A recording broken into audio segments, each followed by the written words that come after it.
We're finally here. Oh, Elon, Curl must be around here somewhere, and Jana too, if they gave her permission to leave. Ah, there they are.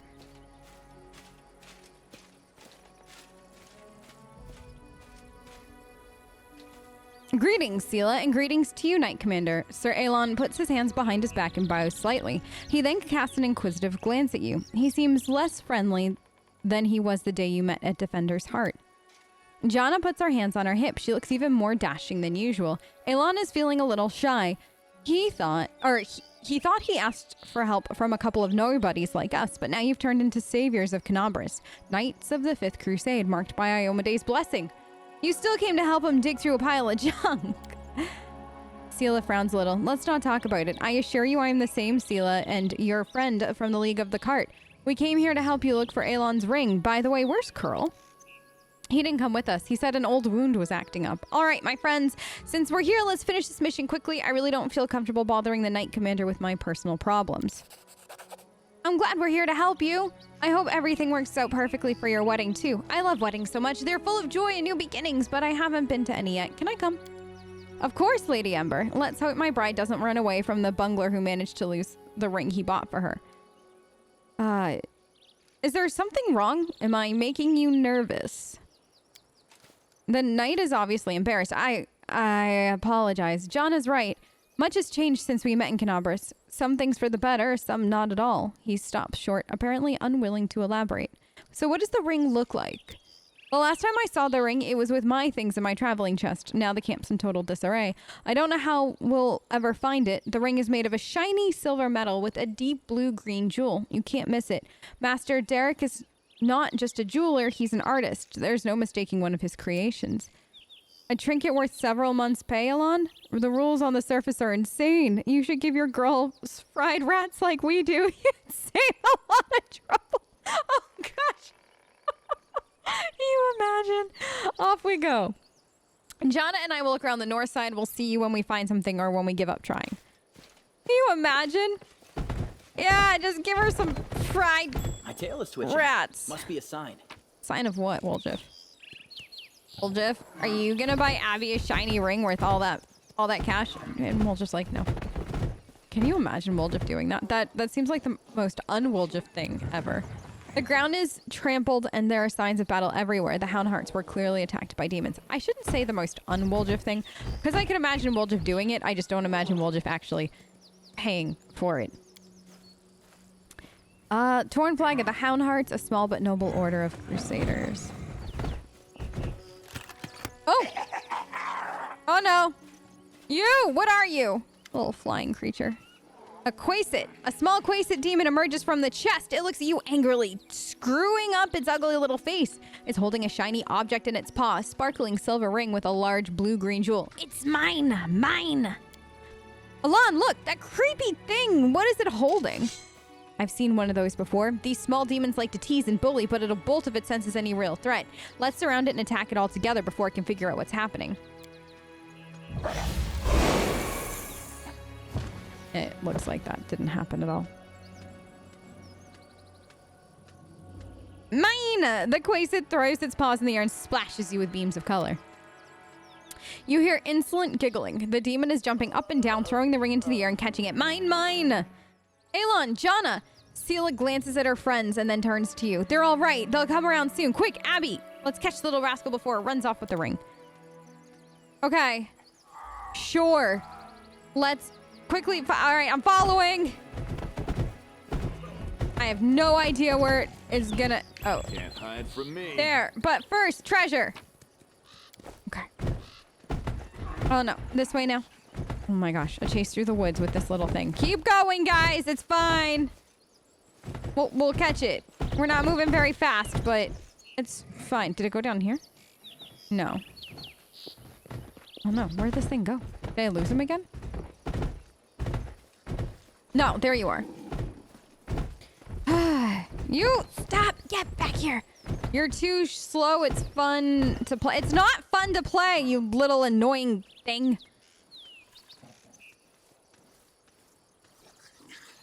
What is... Oh no, my screen. He's right there. I can't see much more than that.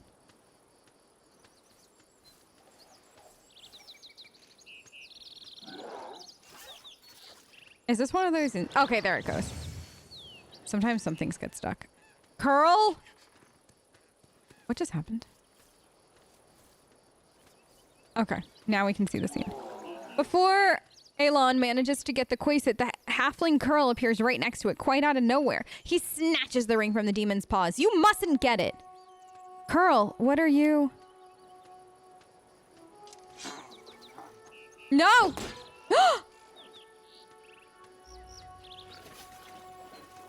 Sela?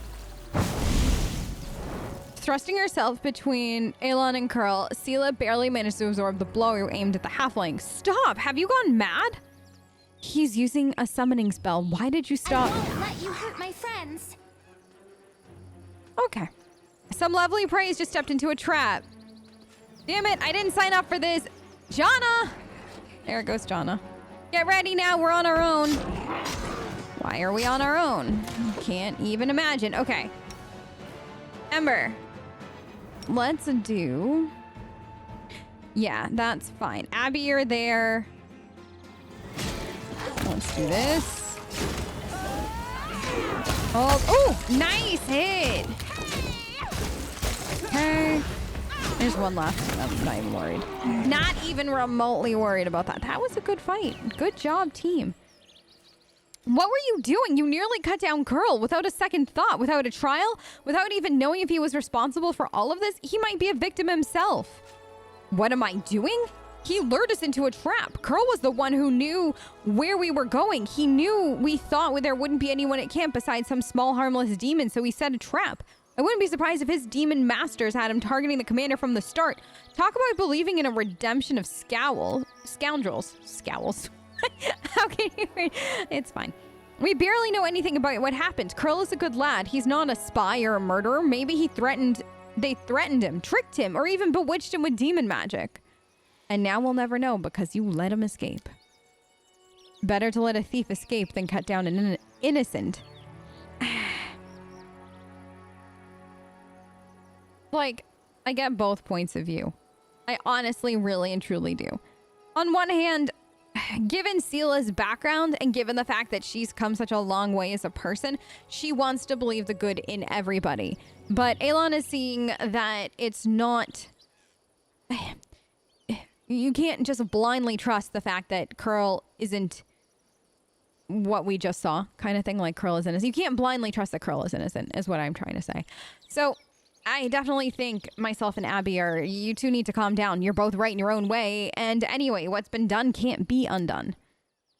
We're lucky no one died in today's little brawl, but who knows where Sela's naivety may one day lead you. Do you hear me, sister? You're not just another knight.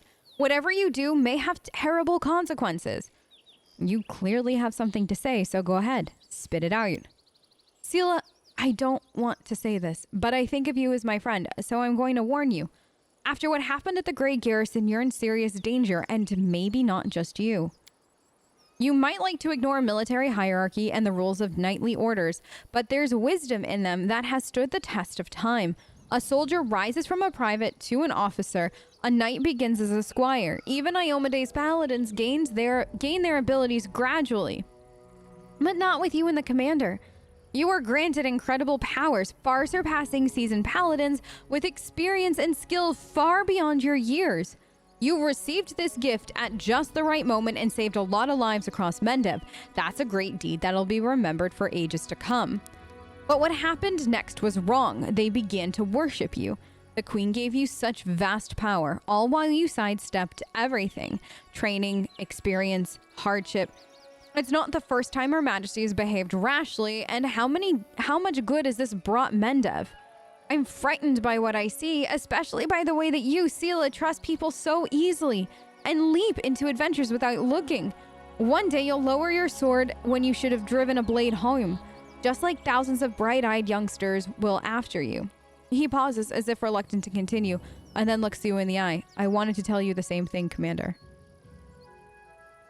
I honestly appreciate what he's saying more than anything. I think that he's bringing up a really important point, and I think that this is something that should be discussed amongst more than just this one soldier kind of thing. Like, we all everybody in Abby's party, and Abby included, were given these incredible gifts that, yeah, I guess in part you could say they earned through what they had done, but at the same time they didn't. Abby's never done anything like this before, given who Abby, technically, I don't think Abby really remembers who she was. Like, you can or you can't remember who you were with the start of the story, but Abby wasn't a soldier. Abby wasn't a knight. Abby wasn't a paladin. She wasn't anything. She was just Abby. And now she's the commander of the Fifth Crusades. And granted, while instinct and trusting your gut and being a good person who can also make logical, tactful decisions at the right time is going to get you a really long way, especially in these situations. It's not going to necessarily win this war, because you also need experience. You need to be able to kind of see 6 steps ahead of your enemy. And if you've never faced an enemy like this before or watched somebody else try to, you might not understand all the intricacies that go into it. And so the fact that he has the guts to look at you in the face and say this to you, I actually really commend. And the way he said it, he wasn't being belligerent. He wasn't bullying either one of them. He wasn't being mean or crass or anything like that. He was literally a soldier who came up to his commander and said, "This is how I feel, and this is what's going on." And he can't be the only one that feels that way. So the fact that he was brave enough to do that is actually really cool, and it says a lot about him as a person, in a good way. So the lawful is your right to an extent. I didn't choose my lot. I'm just trying to fulfill my duty as best I can. Chaotic is, if I understand you, I'm an incompetent leader who never earned my position. And I think the chaotic is unfair. I think the chaotic almost comes off as petulant and childish in a lot of ways, mainly because he's not saying that you're an incompetent leader at all. He's saying that you don't have the experience behind all of this to necessarily back up the position. And honestly, I think the most interesting thing is the queen gave you such vast power while sidestepping everything. Training, experience, hardship. And it's not the first time she's behaved this rashly, which I think is a very interesting observation on the queen herself. But for once, I think we're going to go with the lawful on this, because I do agree. I think he's right to an extent. Abby didn't choose this, but Abby is going to take this role and fulfill it to the best of her ability, because it's the right thing to do. Because Abby, despite being sarcastic and despite being a little chaotic at times, and despite liking the lightheartedness that can come with certain moments, and the fact that she likes to tease people and everything, she is a good person at the end of the day. And she's somebody that understands that the world wound has to be closed, that this wound has to be healed. And she's going to do everything in her power to make sure that those closest to her and the rest of the, of Galorian comes out on the other side. He lowers his head. I apologize for my harsh words. I said it to Sela, and I'll say it again. This wasn't a reproach, but a warning. The power you've been given, it may be your undoing, and the undoing of all the Crusaders along with you. In any case, forgive me for wasting your time and subjecting you to the danger here. Now at least we know that Krill is a traitor and Jana is a coward ready to abandon her friends when the going gets rough. I hope we'll all learn a lesson from these mistakes. As for that blasted ring, to hell with it. Kiana won't love me solely for the gifts I bring her. Alon makes no attempt to conceal his disappointment. Nodding goodbye, he lowers his head and walks away. Sela watches him leave, her expressive eyes filled with sadness. Everything's become very complicated all of a sudden. Please, let's go back. I'd like to talk to you about it later. I have a lot to think about.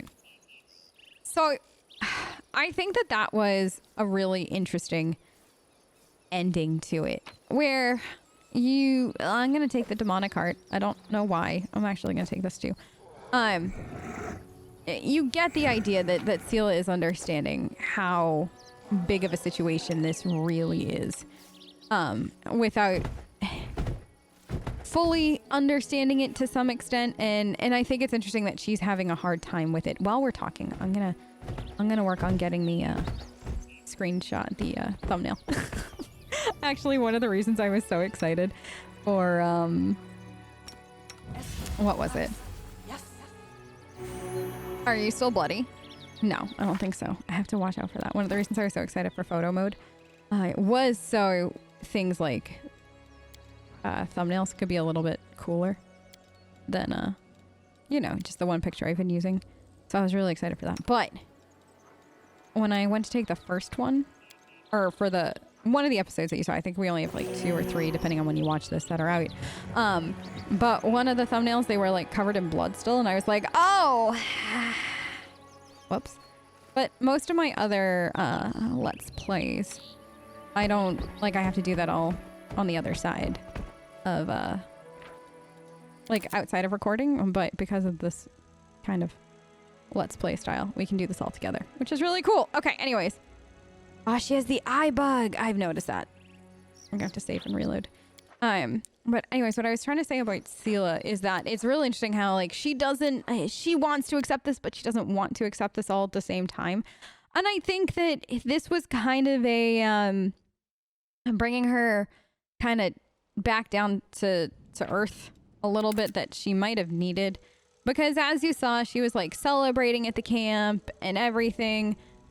Okay, good. Like it was nothing. And I get it. I do. Like, they did a lot. They've saved the day multiple times. Over and oh my gosh. Look, a little Mushu joining in too. Okay, that's adorable. And so she's really been enjoying being a hero, and I get that. Like, you should, because she's done a lot to help. She's done a lot to free everybody. But there's a lot of responsibility that comes with it. And I think Abby, unfortunately, is going to learn that one the hard way. That was 6. Let's see what a 9. What does 9 look like? I think that's it. Easy.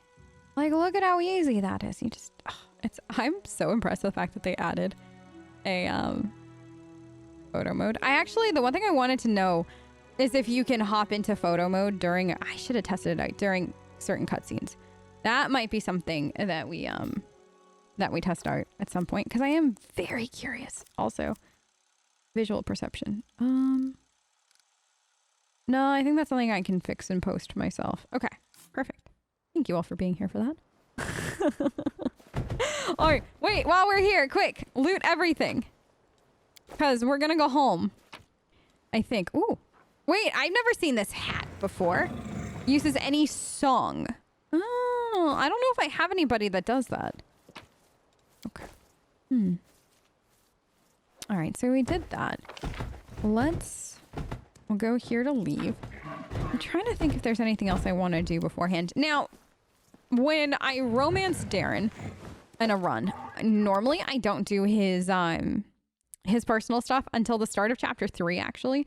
Mainly because otherwise it's just a lot of Darren, or like you don't get it as much. And I'm greedy for it all, but because we're not romancing Darren. Oh, wait. She's just humming. Was that just an adorable little Ember hum? Game, please. Game, please. Why are you so cute? What was I saying? Oh, because like, oh, wait, no. What is this? Unsalt, scattered or numerous pressure plates. Okay, never mind. That's a puzzle that we will come back to eventually. What is Moon Dance Meadow? We're gonna do a lot of resting because I have the Manta. My gran could see me now. I wonder what she'd say. I wonder what put that in my head. Well, that's my night ruined now. I'm gonna hear that old hag's voice in my head all day tomorrow. I kind of wonder if these are new lines, and the reason we were able to get some of them was because I wonder like if they brought the VAs back in for the 3rd DLC already, and like a little bit. Maybe that's why. I'm probably wrong on that. Like, I'm probably 100% wrong, but I am curious at the same time. It's sad when you're surrounded by people, but none of them are your friends, isn't it? I don't have the slightest idea what you're on about. I could fill the main square of Canabors with all my friends, and Prelate Hullerin, if he were here, would add and burn them all. Yep. She sees right through you, Darren. She sees right through you. 100%. Girl sees right past everything. I love her for it. I do. Okay. So where is this? Where are we?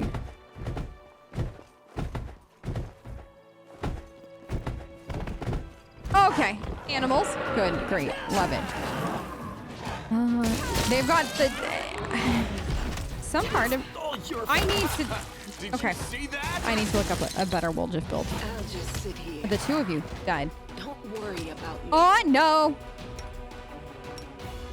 You've crossed the Oh my god, all three of them? Is he a... Wow, it's fine. What the heck? That's fine.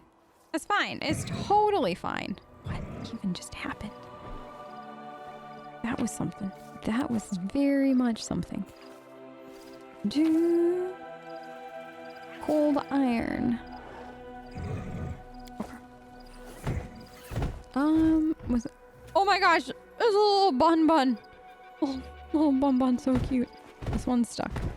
Oh, okay, good. Demon heart, excellent. Love it. Maybe we will go back now and not keep exploring. It's probably the safest thing we can do. It looks like we could always break. Actually, before I do that though, are there any new? So I've got this army and I've got this army. Right, wait, I thought we had another. Do we not? Okay. I might just leave this here. I don't think we have anything else that they need to do right now. Because I haven't personally unlocked this, I assume. Like, I think that there's something I'm waiting to do before this happens. Let's go here.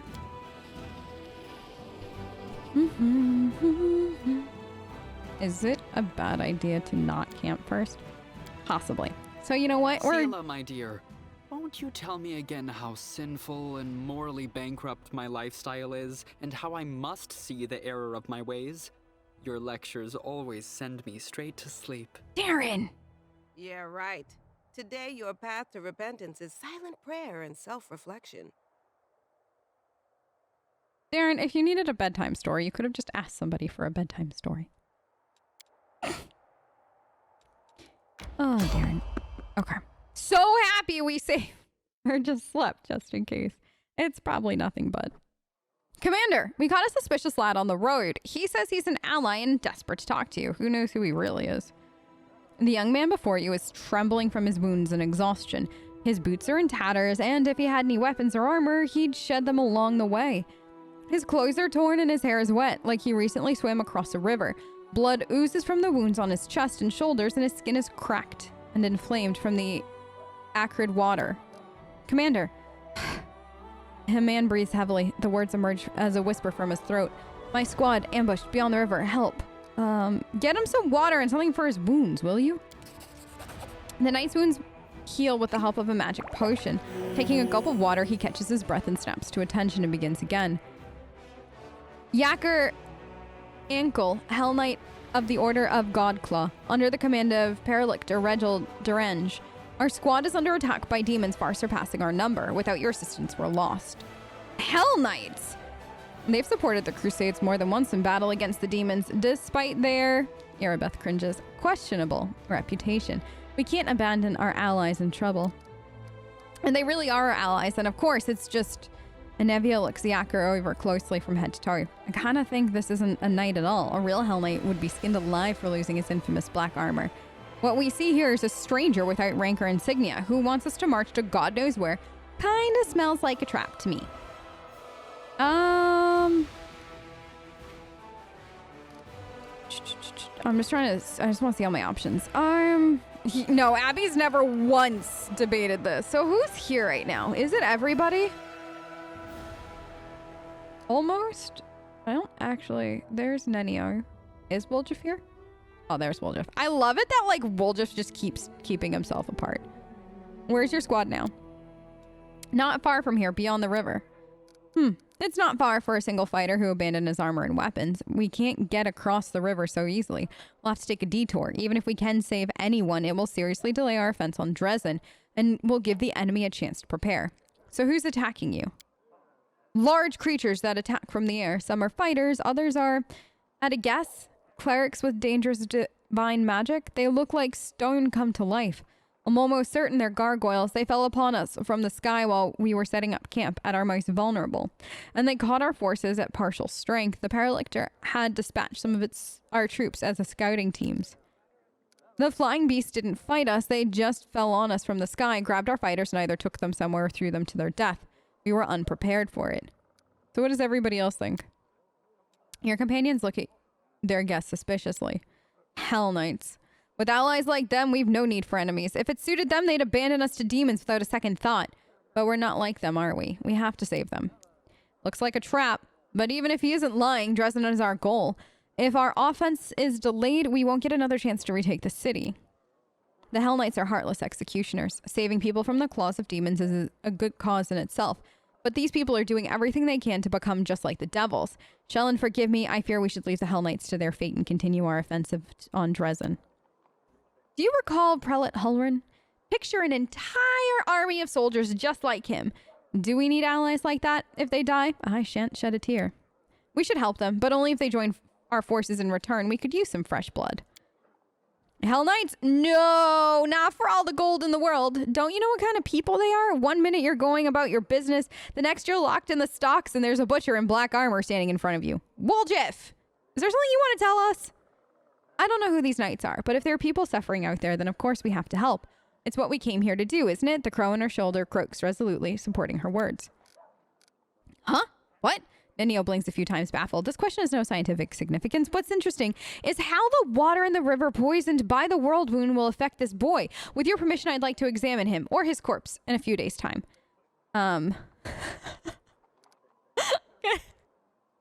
Nenio, if he's okay with it, you got it. He's all yours. I think it's interesting that nobody likes the Hell Knights. Like, literally nobody has anything good to say about the Hell Knights themselves, which I think is a very interesting thing to be aware of. Normally, there are some games, right, where I feel like trusting your allies, or your companions rather, is one of the most important things you can do. Like the Mass Effect series comes to mind, or the Dragon Age series. Generally speaking, 9 times out of 10, there's like a few exceptions in there with companions, but I think that your companions are definitely there on your side to help you fight this this huge, big, overarching thing that you can't do by yourself. So you have to trust them and they have to trust you. So it's very like ride or die in a lot of cases. However, what I really appreciate about this game is every single companion feels like an individual, right? Nobody has the same 2 opinions for the same 2 reasons. So Ember doesn't know who the knights are, but she just wants to help them because they need help. So that's just Ember being sweet Ember. Nenio is Nenio. Woljif, he doesn't want to help the Hell Knights, not because they're Hell Knights, but because 1 minute you're locked in the stocks and there's a butcher in black armor standing in front of you kind of thing, because they do the things that other people don't want to do. So Woljif's just like, nah, they're gonna catch me kind of thing, and that's, you know, so he's heard those kinds of stories.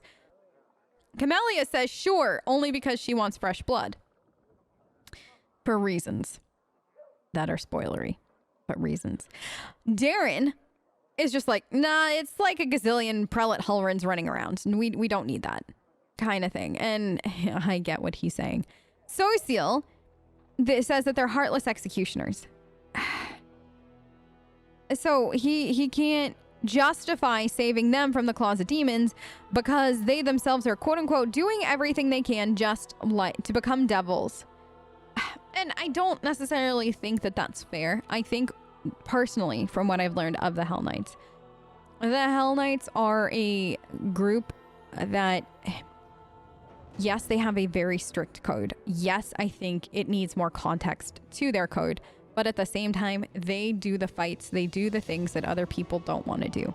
And they do them to the best of their ability. And you have to have a strict code in that, given that if you don't, and what they do, things could go horribly very quickly. And Lan says it looks like a trap, which, yeah, that is a good logic right there. But this has, once again, nothing to do with the Hell Knights. His whole thing is that we got to get to Dresden. So Lan's whole thing, from what we've seen so far, is he doesn't really care about anything else but getting this done. He wants to, because, you know, his lifespan is shorter than most. he wants to see this done. He wants to know that he helped close the world wound. He wants to help heal the world before he dies. So we're on a race against time. And Sela, she doesn't like him. She made that perfectly clear. But then again, she doesn't want to be like them, so we should go help them. So every single companion had an entirely different reason.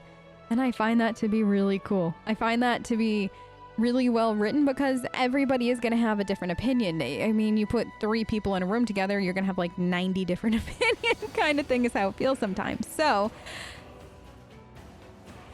what I do know, though, is that Abby sees more people to fight this cause. And Abby also sees an order of trained soldiers that are seasoned. And you can't leave that opportunity at your door. Worst case in Abby's mind right now is they don't work out, we boot them out. But we can't leave a resource on the table and not take that opportunity. All right, we'll take the risk and try to help them. Thank you, Commander. Our forces are here. The knight points out the location on your map. The situation is critical. Please send reinforcements as soon as possible. So yeah, so that is Abby's logic to that. Oh no. Okay. I have to show you something when we get to a very particular part of this. Lan approaches you, casually polishing a ripe apple on his sleeve and smiling. I knew I'd find you here. It's been hard trying to catch you alone recently. Everybody seems to want something from you. You being the commander of the crusade, probably something to do with it. That's what I want to talk to you about. I've seen you fight plenty of times now, the way you charge into battle like everything's depending on you. I don't know if you're trying to be a hero or if it's just because it's your own honor at work, but when I think about you getting hurt, it's like my insides just turn to ice because we're friends and I worry about you. I know, you're the commander and you've got to lead the charge, but let me protect you. It's the least I can do for you. He looks you in your eyes. Because we're comrades, right? And I don't want a comrade to be devoured by demons. So, I normally like the thank you, Lan. I also appreciate help from a friend line because you're saying thank you. And you think that that's a good thing. Apparently that opens up the romance. So I believe it's the first 3 options. So if you've ever been ninja-manced by Lan and not realized that you were in a romance. So our entire stream Let's Play up to a certain point, I had no idea that we were in any kind of relationship with Lan whatsoever. We were like hardcore romancing Darren. I had used the Woljif mods installed on the stream Let's Play. So we saw a few of the earlier things that we could see just to make sure I liked it and everything. And then we get to a certain point and Lan's like hardcore flirting with us. And we had the date scene and stuff. And I was like, what is going on? And it turns out that this is where, so every companion basically has a lock-in point or a lock-out point, I think would be more accurate. And so I think it is the first 3, I almost want to say. I know for sure it's the second and third one that will basically get you where you want to go. And the only way to say no is to basically be an ass with number 4. So yeah, I find that really funny. And the hard thing is though, from a role-playing perspective, Abby's knee gut reaction is going to be, thank you, Lane. I appreciate the help from a friend. Thank you for being a friend. I really appreciate you. But